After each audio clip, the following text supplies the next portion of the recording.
communities. So thank you and you'll hear from them a little bit more later.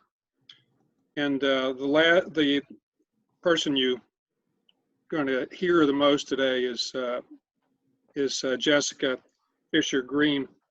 I got to know Jessica a couple years ago. She's an attorney who my firm was fortunate enough to have her join about 1.5 years ago. So she's a partner in the firm of Walters and Galloway.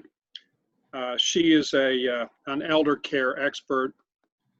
She specializes in that. She's one of the few attorneys who has actually gone on to receive an advanced degree in elder care. And she's also certified as an elder law specialist. So enough said, but I'm going to turn it over to Jessica, who's going to be our presenter this evening. Thank you, Merle, and thank you, Jennifer, and thank all of you for coming to hang out with us tonight. And sorry it's not in person, but hopefully we'll still make it worth your while here. If you do have any questions, there is a little chat box that you can hit, and I'll be checking that periodically, and we'll try to answer your questions as the presentation goes on, and if not during, certainly at the end of the presentation. But if you're not comfortable posting your question on the board here, you can always shoot me an email. My email is jessica@waltersgalloway.com. So tonight we're going to talk about wills, trusts, and charitable intentions and how that all comes together.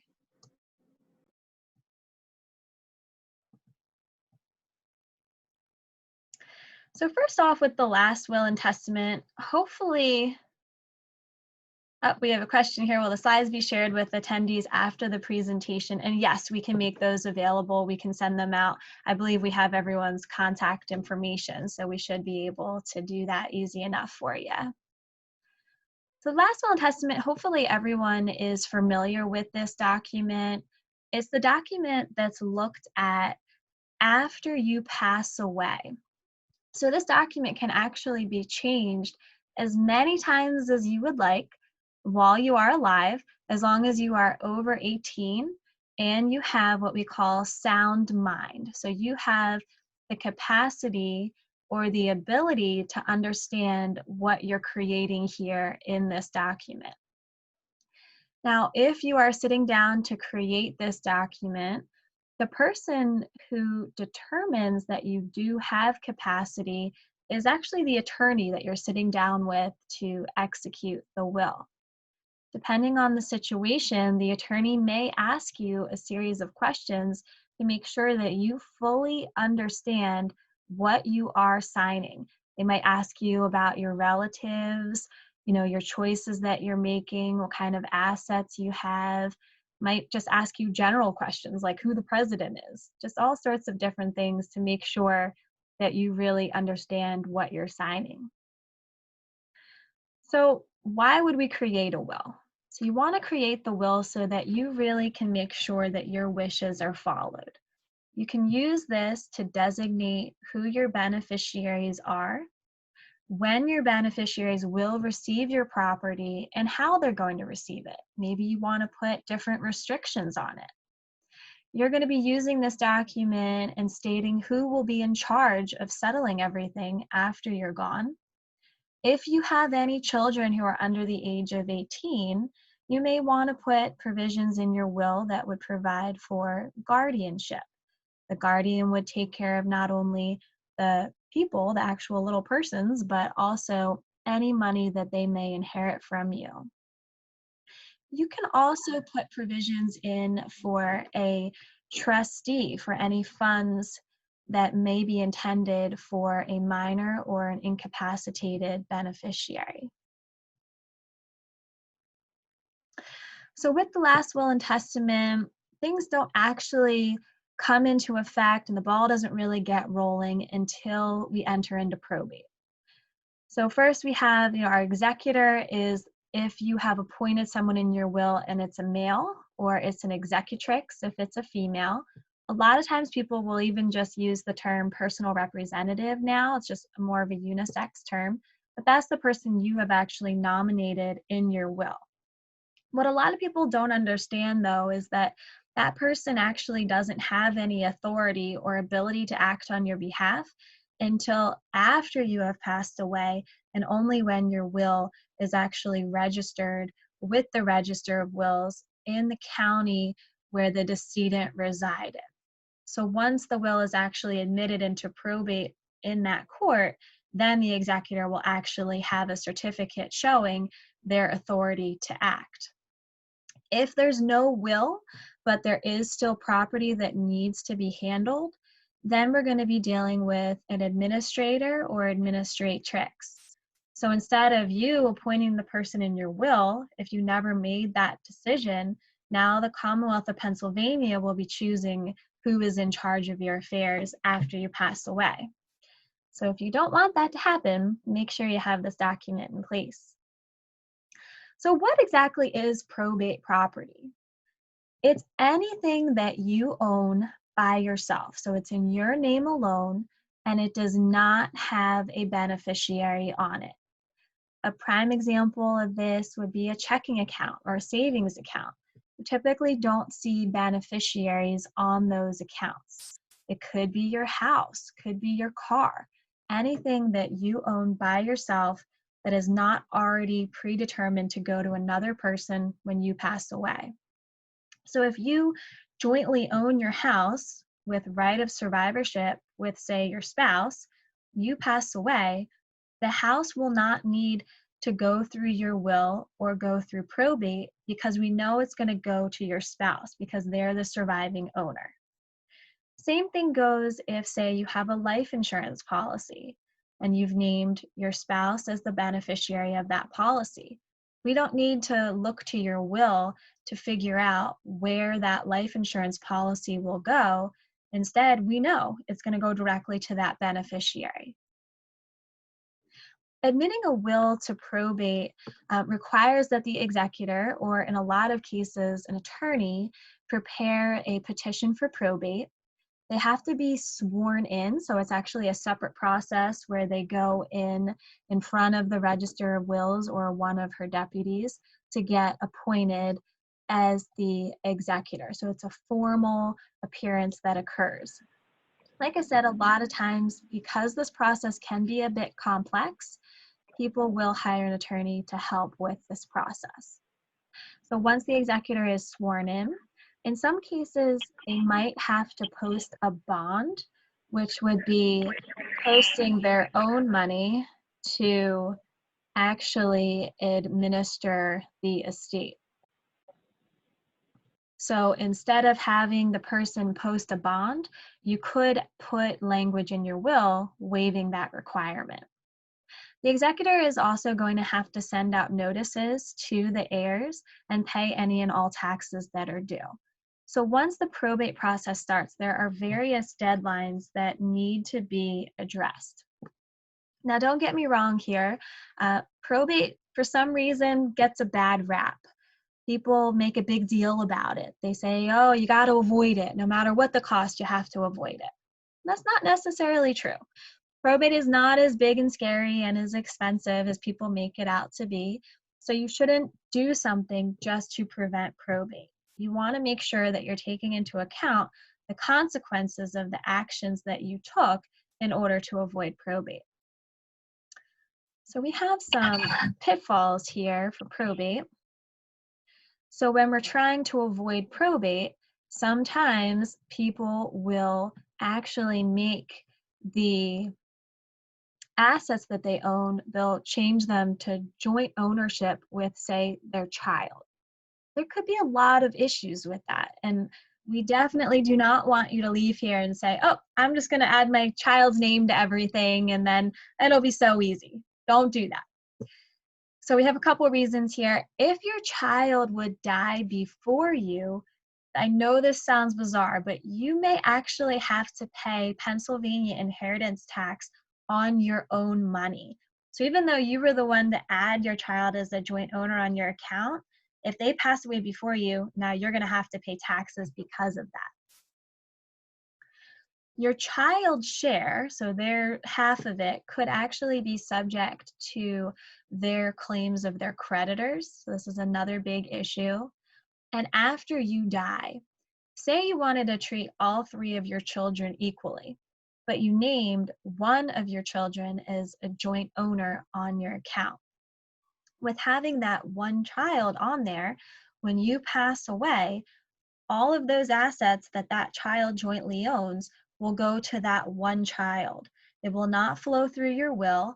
And if that one child is mad at his or her siblings and doesn't want to follow through with what your will says, they don't have to, because now all the money, all the assets went to them because they were the surviving joint owner. And even if your child would never do that, and they would, of course, want to share with their siblings, there could be other restrictions and things at play that would keep them from transferring assets or gifting them to their siblings. There could be gift tax issues, there could be other government benefits involved. It really could just be a nightmare. So don't try to go down a path of avoiding probate at the expense of your goals and your wishes. In the last will and testament, it's really amazing all the things that you can do with this document. You can create what's called a testamentary trust, which is a trust that you're actually putting in your last will and testament, hence the name testamentary trust. So it's only going to be created after you have passed away, and it's usually for a very specific purpose. But just because that trust is in your will, so just because those added provisions are in there, does not mean it will definitely be created. Some prime examples we have listed here. A big one that's very common is you'll see an underage trust in someone's will. So after they pass away, the will says if they have any beneficiaries who are under a certain age, the typical age is age 25. If they have any beneficiaries who are under that age, then those beneficiaries' shares will be held in this trust for them, effectively creating a buffer between that beneficiary and the money. Someone else will be in charge of that money for them. Before 25, that money can be used for whatever purpose you put out there. Typical provisions are health, education, maintenance, and support of that underage person. Then, when the underage beneficiary reaches age 25, or whatever age you have listed in the document, they will get the rest of that trust money outright. Now, if you pass away and you don't have any beneficiaries that are under the age of 25, then that trust will never be created. It will just go directly, the distribution will go directly to your beneficiaries. Another prime example would be a spousal trust. There may be reasons, like for federal estate tax purposes or other reasons, that you want to set up a trust specifically for your spouse. So you can put those provisions in your will and have all the different requirements and things in there that are suitable to what you were looking for. But really another big important one here is the supplemental needs trust. So if you have a beneficiary who has a disability, someone who's receiving government benefits, and you don't want them to lose their government benefits, the best way to avoid the loss of benefits is to create a trust for them in your will. That way, instead of making the distribution outright to that person, it will be held in this trust for them, and it will not be used to replace their government benefit, but instead will be used to supplement their benefits. This can be very important as you age and your circumstances change. A lot of you, I'm sure, have wills, or at least I hope you do. And in those documents, I'm guessing they're probably what we call I love you wills. So I love you to my spouse, and when we're both gone, everything goes to our kids, and it's all simple and great and happy-go-lucky. And that's wonderful. But as you age, and now your circumstances have changed, like say now your spouse is in the nursing home, you pass away. If your will says you're leaving everything to your spouse, Now you just left it all to the nursing home, effectively. I'm guessing that was not your intent. So to avoid that, what you could do is have the supplemental needs trust in your will. That way you are still providing for your spouse, but you're doing it in a way that they will not lose their medical assistance, the nursing home benefit, and it will make the money last a lot longer to pay for their care. So a question we have here, is it necessary to have an underage trust in your will? It is not necessary to have any trust in your will. It is something that would be added if you had a goal or a purpose in mind that you wanted accomplished. You don't ever have to put any of those provisions into the document. And last but not least, we have some language here for if we have someone who maybe is just not good with money. So we would put in some spendthrift trust language here. And the way that works is it doesn't matter how old the person is or where they are at what stage in life, but a trustee would be in charge of managing those funds for the person until the trustee felt that they were able to manage them on their own. Maybe the person is going through a divorce, or they have some creditor issues. Maybe they have dependency issues. Whatever is going on and you want to protect that person from that circumstance, the spendthrift trust is a great way to do that. Now we're going to talk about the living trust. I'm sure a lot of people have heard this term. It's kind of on the tip of everyone's tongue these days. So it's a living trust is a written agreement. It's something that you're creating while you are alive. It could be revocable or it could be irrevocable. Typically, the ones that are used to substitute your will, so you shouldn't need to have both things, are the revocable living trusts. So the way it works is that you actually are going to be transferring ownership on the asset to the name of the trustee for the trust. So for example, if you have Mary Smith as the owner of all of her accounts, she creates this trust. Now she's going to transfer title on the assets to Mary Smith, trustee of the Mary Smith Trust. So with the revocable living trust, she could still be the trustee of that. So the way this trust is going to work, different from the will, is that it actually can control the property that you put into it while the person is alive and after the person has passed away. And it's going to contain direction. So you really have a lot of control here about what your trustee is going to be able to do when they're managing the assets. So who can serve as trustee? It's really going to be any person that you trust, hence the name, to handle your assets for you. They have to be an adult, so over 18, and they have to have capacity. They have to have that right state of mind, just like for the will. And the person who's creating this document, same thing. They have to be an adult and they have to have that level of capacity needed to understand what they're creating. So who can serve as trustee? You know, you can have yourself serve, like I said, with Mary Smith. She can be the trustee of her revocable living trust. But if it's an irrevocable trust, you're typically not going to see the creator of the trust also be the trustee. That's just not really allowed with the rules and the intentions behind it. So really, you can choose anyone, like I said, a competent adult. It could be a bank with trust powers or a trust company. And really, generally, any corporate fiduciary. So someone you're hiring to handle this for you. Just keep in mind when you're dealing with the banks and the trust companies, the corporate fiduciaries, there will probably be a fee associated with that.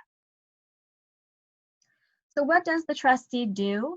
They're going to be managing the assets just like you would yourself. They're going to receive them, invest them, they're going to sell the assets, they're going to pay your bills, they're going to hire people to help. So they're going to be able to hire an accountant, financial advisor, an attorney, really create that whole team for you to make sure that everything runs smoothly according to plan. So when you're transferring the assets to the trust, the trustee, like I said, you're transferring it to that person. They're really the only one who's going to have the authority to act with respect to those assets. They effectively become the new owner of them. So revocable versus irrevocable, what are the differences? How do we lay this out? Obviously with revocable, you can revoke it at any time. You can change your mind. You can add or remove assets, change your beneficiaries, change your trustee. You can really make any changes at all, and you can just terminate the whole thing. With the irrevocable, there are some more restrictions. However, the irrevocable trust is controlled by the Uniform Trust Act, which does have provisions in there that would allow you, in conjunction with your trustee and your beneficiaries, to make changes and even terminate the trust if need be. So just something to keep in mind there if any changes would need to be made, why we would get into that. So why would you create the living trust? I mean, it's very similar to the will. You're going to be designating who's going to receive the property while you're alive and after you pass away. Typically, with the revocable living trust, the creator of the trust is our beneficiary during their life. And then after they pass away, they have other beneficiaries in line, just like they would have had in their last will and testament. A big reason for creating the living trust, so creating the trust while you're alive, is if you have a beneficiary with some sort of special circumstance, and you really want to create the trust now so there's a smoother transition after you pass away. There's already a trustee in place, you already have everything set up for that person, they already have the accounts, so when you pass away, there's no break in access. And I have some of those circumstances listed there, very similar to what I was talking about with the spendthrift trust earlier. You have someone who you're worried about, the outlaws, right? The in-laws that are the outlaws, you're worried about them. You're worried about somebody who just, maybe they've had struggles with dependency. Maybe they have a bankruptcy happening or they have a disability, things that you're concerned about that are not going to go away, and you want to make sure this person is provided for after you're gone. It's going to designate when your beneficiaries will receive the property. So like I mentioned with the underage trust, it's going to talk about before a certain age, they'll get some things, but then after that age, how will they receive it? So it's going to say who's in charge. So that's our trustee, who's going to settle everything up. And if you own property in another state, this can be extremely helpful so that you're avoiding probate in other states. Probate's not a big deal when you just have to do it in one state, but when you start doing it in multiple states, it's somewhat of a nightmare. So you really want to minimize that. A big thing, I've seen a lot of people create these because they want privacy. With the last will and testament, once that is filed at the courthouse, that does become public record. Now, right now, it's not something that you can log online and start looking at, but I'm guessing that's going to change soon. And with the living trust, no one is really able to access that unless there's some sort of contest that would come up. Another big reason people used to create these was to avoid federal estate taxes. So with that, years ago, federal estate taxes were a much bigger concern. People really had to worry about owing that extra tax. There's Pennsylvania inheritance tax and there's the federal estate tax. Right now, the exemption for the federal estate tax is $11.58 million for a single person, double that for a couple. So if your assets are lower than 11.58 million, and like I said, double that if you're a couple, if you're lower than that, you do not need to worry about the federal estate tax. And you certainly do not need to create this trust to avoid it. But if you are above that, then by all means, create this. And don't forget my contact information is right there on the screen. You can give us a call. We'd be happy to help you out with that. So let's get more into the irrevocable trust benefits here. Now, like I said, you really don't need to worry about the federal estate tax, but unfortunately, Pennsylvania is a real stickler, and they don't care if you are leaving behind $100, they're going to charge inheritance tax. It just depends on who you're leaving it to that will determine the actual tax rate.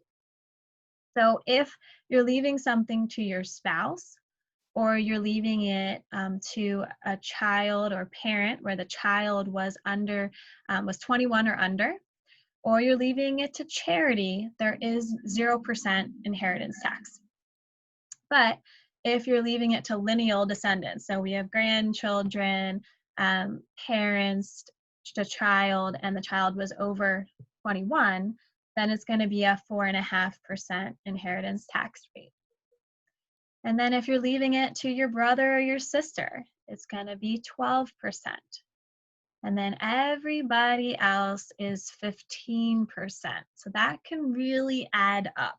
And when you're thinking about all these documents and what you can do and how to avoid things, you really need to make sure that you're making the best use of the different tools you have to try to avoid that tax.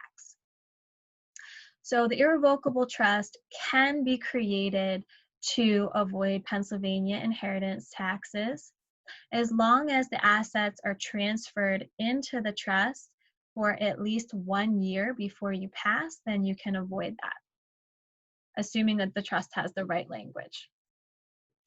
The irrevocable trust can also be very helpful for veterans and their surviving spouses. There are some really great benefits available for veterans or their surviving spouses as long as the veteran served 90 days of active duty, 1 day of which was a wartime period, and they were anything other than dishonorably discharged from the military. They may be able to qualify for some very helpful benefits. In some cases, it could be a little more than $2,000 a month that they could get to help pay for home care, as well as personal care in a personal care home or assisted living facility. This can be really helpful. The problem is that they look at the income and the assets of the veteran or the surviving spouse. So what the veteran or surviving spouse could do is they could create this irrevocable trust, put all the assets that would put them over the limit into the trust, and as long as those assets are in there for 3 years before they would apply for the benefits, then they could accelerate their eligibility for that veteran's benefit. So this can be huge for a lot of people. Another great way to use the irrevocable trust would be through trying to protect assets from the cost of your nursing care. So Medicaid or medical assistance is the government benefit that will pay for your care in the nursing home. So with that, of course, there are different rules for eligibility for that. They have income and asset requirements. So if you would put the bulk of your assets into an irrevocable trust, and it would be in there for 5 years before you actually applied for any government benefits, then you would have those assets in the trust be protected from the cost of that care. This can be really helpful if you had a goal of making gifts in the future, but you're worried that in the future you might already be in the nursing home or you might already need some benefits. You can actually put money in the trust now, start your 5-year look back period, and then, in 10 years from now, when you actually wanted to make the gift, you would have already made the gift years ago. So you're not going to be penalized and you're not going to make yourself ineligible for any government benefits. And of course, this type of trust can also provide creditor protection. If you have a lot of businesses and you're worried about liability, this can be great to protect from that. We have some questions here, so I'm going to go over those. Will your attorney do the probate? So yes, you can hire an attorney to help with probate. That is something that I know our office does that, and it's helping with that estate administration process. Like I said, it can be rather complex, and it's nice to have an experienced attorney to help with that.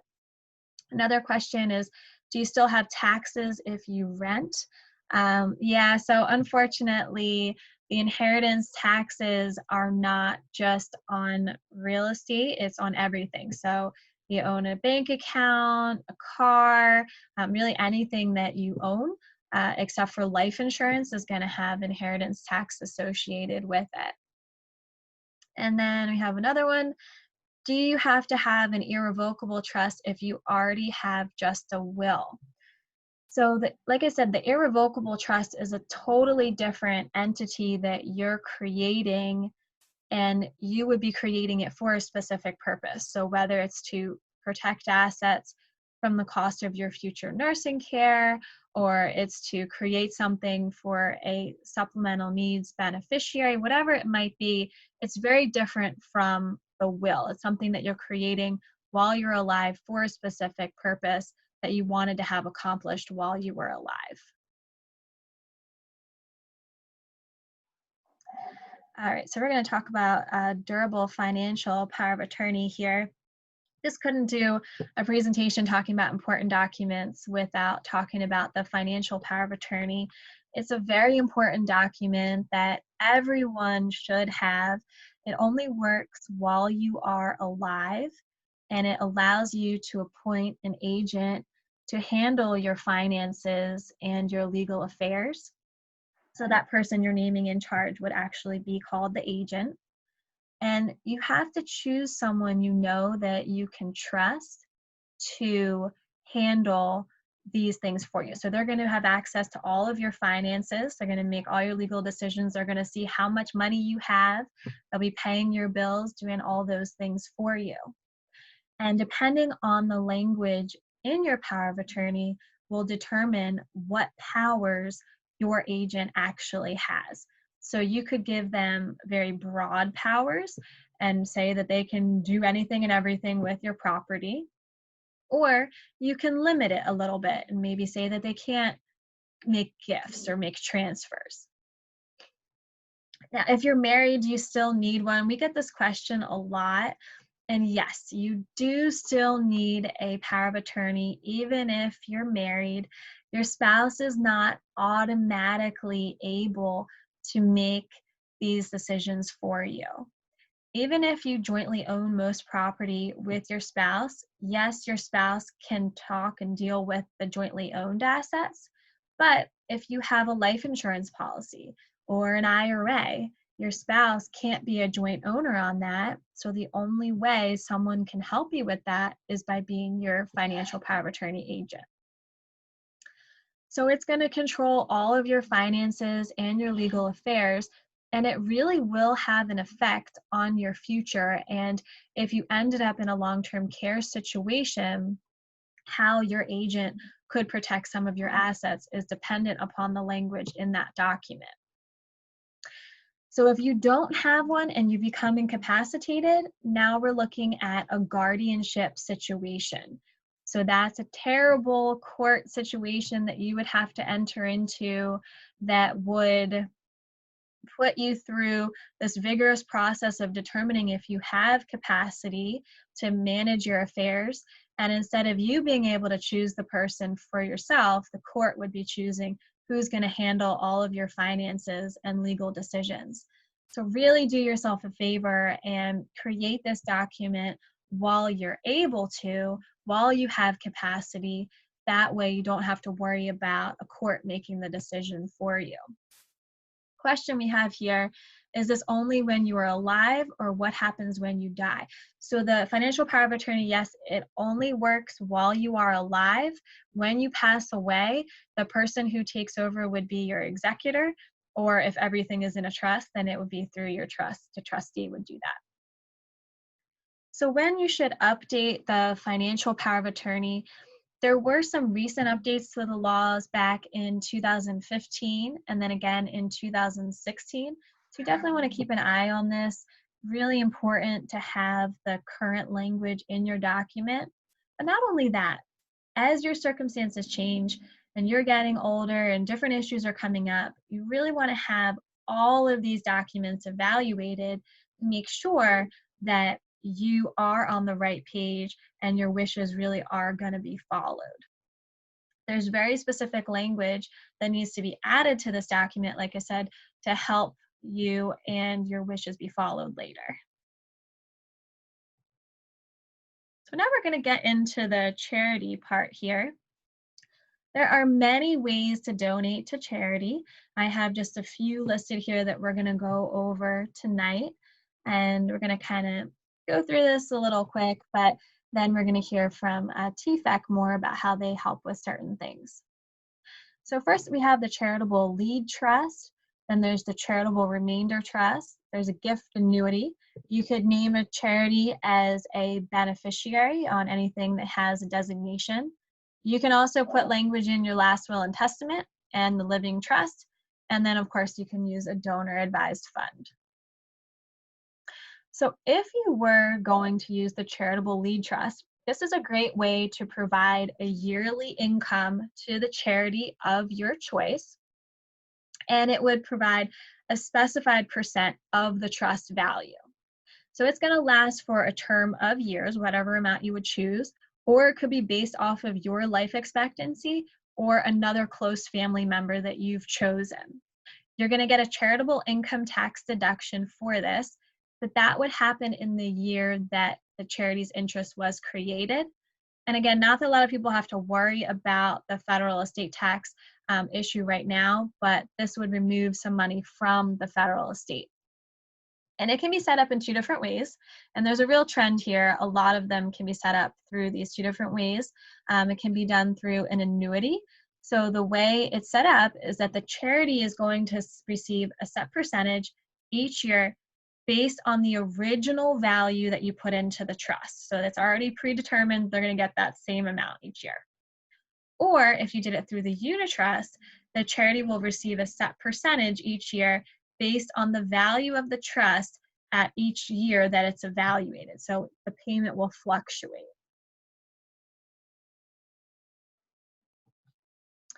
Now, if you set up a charitable remainder trust, it's kind of like the opposite. So instead of you giving up the income, now you're going to keep the income for yourself. You're going to reduce your gross estate because whatever is left, the remainder, is going to go to the charity of your choice.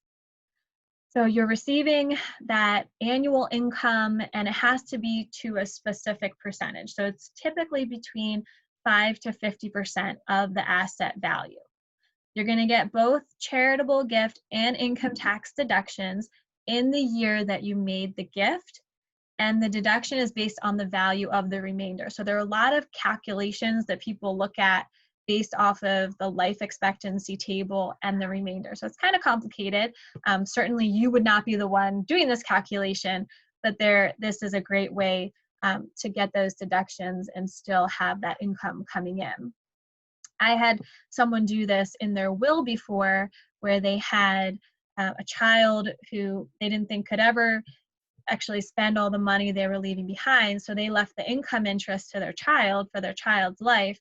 And then when the child passes, it's just going to all go to the charity of their choice. So it's another great way to kind of keep control rather than just giving it all to the child and then the child decides where it goes after the child passes. Now, because of this immediate income tax deduction, this is typically good to do while you're alive instead of just doing it through your will. So it just depends on what your goal is with your deductions.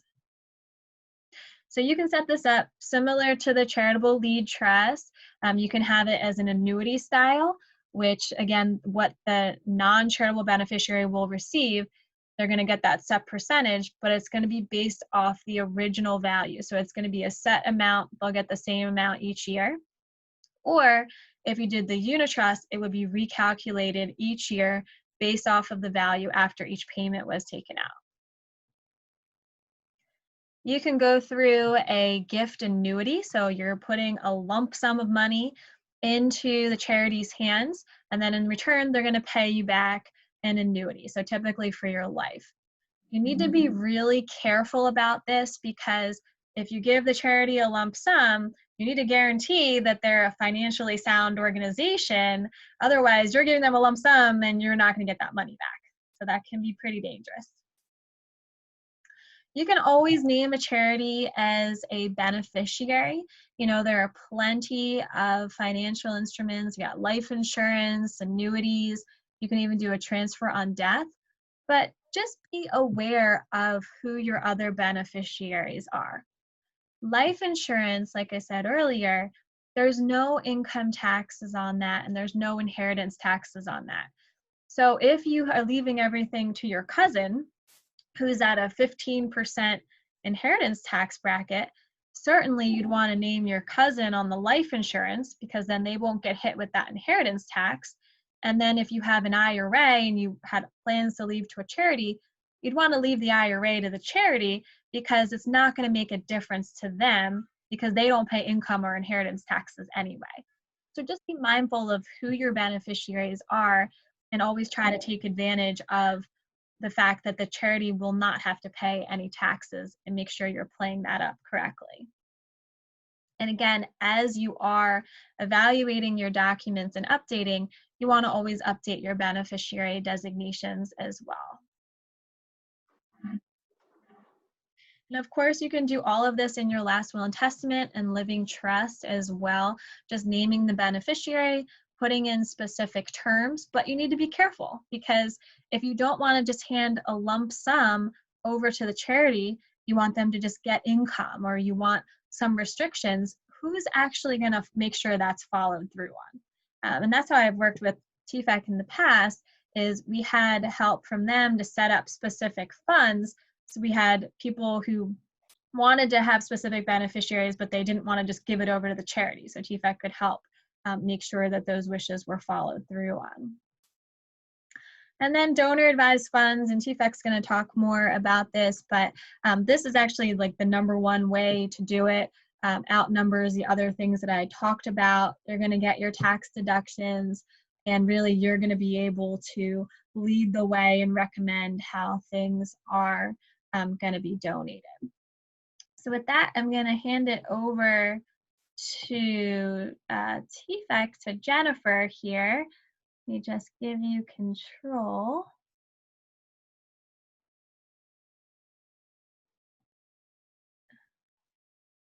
And we're good. Wonderful. So thanks, everybody. Thank you, Jessica, very, very much. And actually, Heather is going to share her screen for the remainder of our presentation. And Jessica, it looks like you may have gotten one last legal question. Okay. Yeah. All right, let me see the chat here. Oh, okay, gotcha. Do you want me to address that now or later? Sure, sure. Okay, so what is the difference with a last will and testament and a living will? The last will and testament, the main difference is that the last will and testament is only in effect and really looked at after you pass away, whereas the living will is something that you're creating while you're alive. You're putting assets into it now, and it's already running through.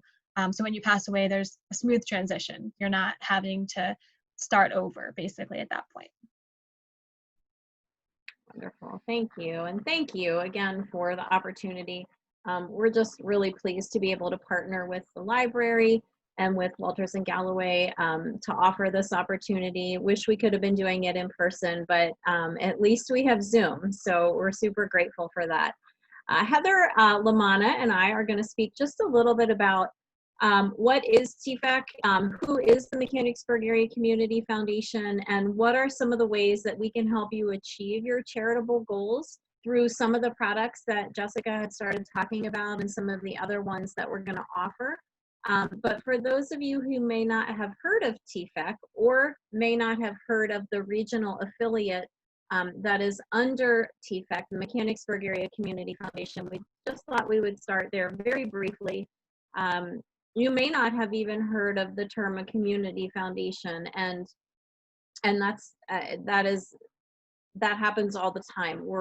There's only 37 community foundations in the state of Pennsylvania, and each one is very different.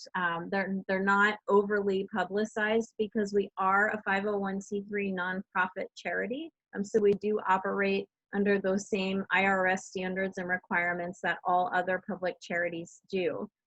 In a nutshell, a community foundation invests and administers your charitable funds. And we'll talk a little bit more about that and what that looks like.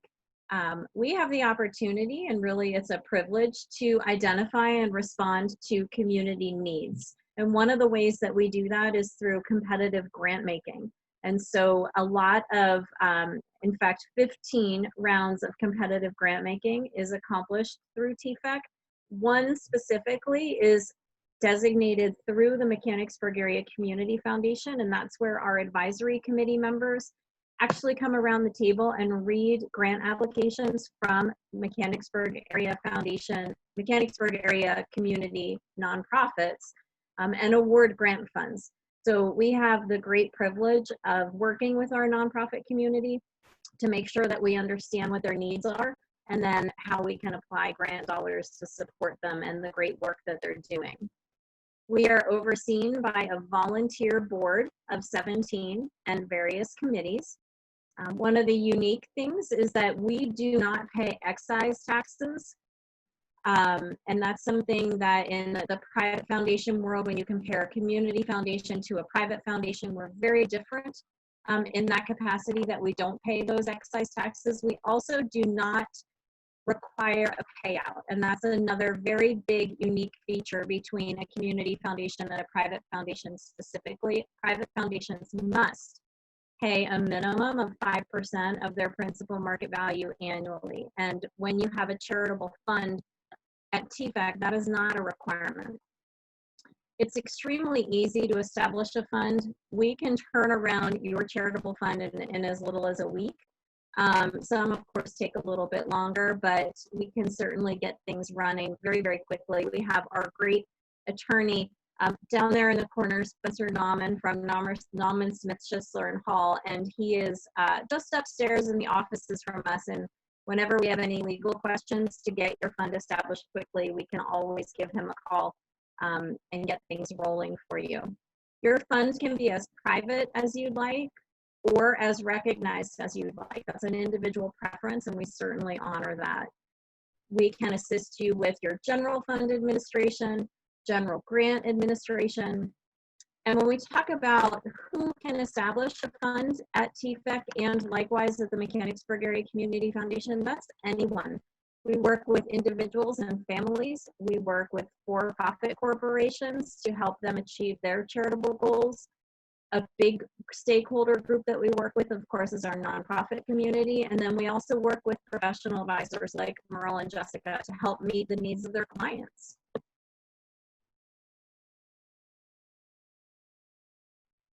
A little bit more specifically, TFEC is actually having a very large birthday this year. We are 100 years old this year. We were established in 1920 by Donald McCormick. Some of you may know that name. He was the president at that time of the Dauphin Deposit Bank. We were established the Greater Harrisburg Foundation. You may know that name rather than TFEC. It's a relatively new name. Again, overseen by a volunteer board and comprised of 5 regional foundations, one of which, of course, is the Mechanicsburg Area Foundation. The Mechanicsburg Area Foundation was established in 1986 as one of those 5 regional affiliates. And there's an interesting story about how the Mechanicsburg Area Foundation came to be. And back in the 80s, we had a group of very interested Mechanicsburgians who were interested in creating a foundation. And there was, at the time, of course, our name was the Greater Harrisburg Foundation. And so this group of folks, some of whom I'm sure you know are original founders, including Tita Eberly, Foster Berkheimer, so I'm sure some names that you're all familiar with. This group of individuals wanted to offer a vehicle to Mechanicsburg individuals to create a charitable fund, and weren't real comfortable about giving their money to the Greater Harrisburg Foundation, and wanted to have their own identity as a Mechanicsburg Foundation. And so we entered into conversations with that group of folks. And it's really far more efficient and cheaper to have a regional affiliate under a community foundation rather than establishing an actual entity that has to pay taxes and hire attorneys and all of, file taxes, et cetera, follow all those rules. And so we entered into the relationship in 1986 to have them become a regional affiliate. And you may recognize as well some of the current advisory committee members who oversee the Mechanicsburg Area Community Foundation. We have two of those folks joining us tonight, Merle, of course, who you met earlier, and Patty Herring, who serves as the vice chair of the Community Foundation. And I apologize, and Sue Erdman as well. So quite a few of our advisory committee members, and we certainly thank them for their support and their commitment to the functions and operations of the Mechanicsburg Area Community Foundation. One last bit of housekeeping as it relates to the Regional Foundation, and I'll turn it over to Heather to talk a little bit more and follow up to what Jessica was talking about earlier. You may be curious about the size of TFEC at large and then Mechanicsburg as a regional affiliate.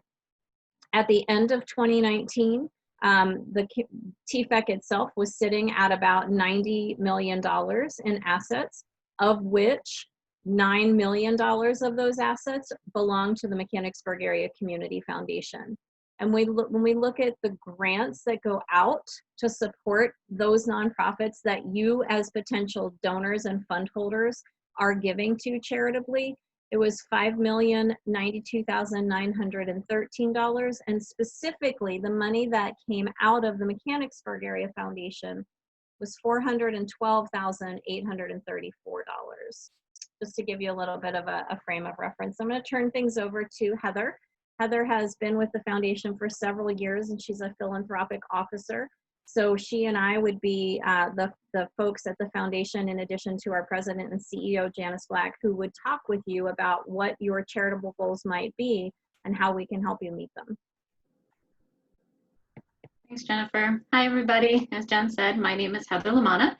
I'm here to tell you a little bit today about how we can help you reach your charitable goals. The Mechanicsburg Area Community Foundation can help you give with impact. We invest, protect, and grow your gifts so that you can support your favorite causes for years to come. Support activities right here in Central Pennsylvania or any approved nonprofit in the nation. You can start giving through an existing fund, creating a new fund, or make plans, as Jessica had mentioned earlier, about giving after you're gone. We're here to partner with you today to make your charitable goals a reality. When considering establishing a fund with the Mechanicsburg Area Community Foundation, please know that your funds will grow in perpetuity. Funds with the Mechanicsburg Area Community Foundation are a self-sustaining source of funding. Endowment assets are invested, and as a result, a fund can grow and provide support for its designated purpose in perpetuity. When you establish an endowment fund, you create a permanent legacy in support of your favorite cause.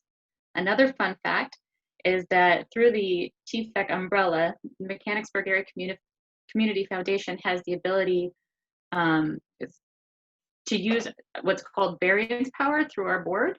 So if you were to establish a fund and you wanted those funds to go to a specific cause, if that cause ceases to exist because it's no longer an issue, let's say it was a cure for AIDS and they found the cure, everything's good, that fund ceases to exist, the board can then take variance power and come up with and allocate those funds to as a similar cause. So your funds will always go towards what your donor intent originally was. That will never change. Low fund minimums. At TFEC, the minimum amount is $10,000, but that can be paid over a 5-year period of time, which is substantially lower than most of the community foundations that you'll find here, not only in the region, but in the nation alone. We offer simplicity and flexibility. You'll receive a maximum tax advantage, public accountability, and professional investment management. So we have a team of experienced and knowledgeable volunteers that work together with our financial team, and they use a total return investment policy. the Mechanicsburg Area Community Foundation seeks to maintain or increase the real value of the principal in your funds. We believe that prudent investing can offer potential for reasonable returns, and a total return strategy is the most effective to accomplish this goal. I'm going to talk a little bit about planned giving, which Jessica did as well. There are countless giving vehicles available to you, whatever suits you and your individual needs. These are just a couple of the ones that we thought might be interesting. You can leave a bequest in your will, as Jessica had mentioned. You can leave gifts of life insurance policies, retirement plans, or real estate. There's also retained life estate. That's when a donor deeds their personal residence or a barn or something, but they're allowed to live there until they pass, or for a number of years, or a combination of the two. Jessica did mention a little bit about the Charitable Remainder Unit Trust, the Charitable Remainder Annuity Trust. There's Charitable Lead Trust, which is a gift of cash or property, and a permanent trust, a charity, or you name a charity and they receive the income stream for the trust for future years, or for a term of years. With the Mechanicsburg Area Community Foundation, you can choose to see an immediate impact with a gift today, or leave a lasting legacy with a planned gift. You decide what you want to give, when you want to give it, and how you want to give it. Please be sure to consult with your tax, legal, or financial advisor regarding the most effective giving vehicle for your individual circumstances. Know that we are flexible and accept a variety of assets, from very simple to very complex, to accommodate your charitable needs. We often joke that if it's legal, Spencer and his team will find a way to make it happen for you.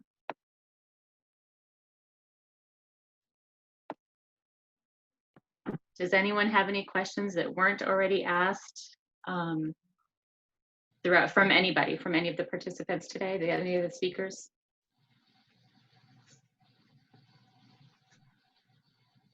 Okay, if you think of any, please feel free to email us.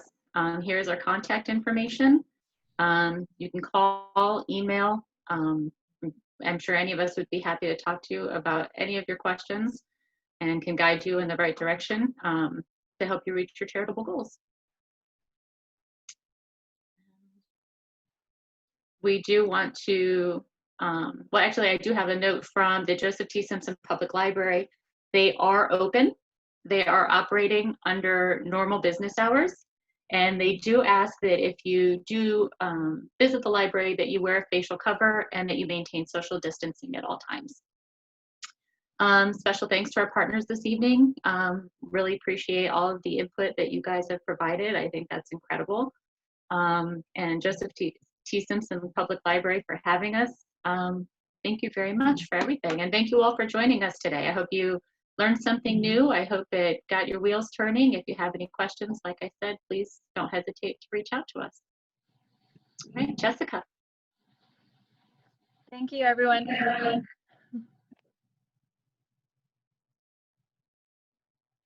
I guess we'll end the meeting here. And thanks, and everyone have a great night. Hi, everyone. Thank you. Thanks, everyone. Take care.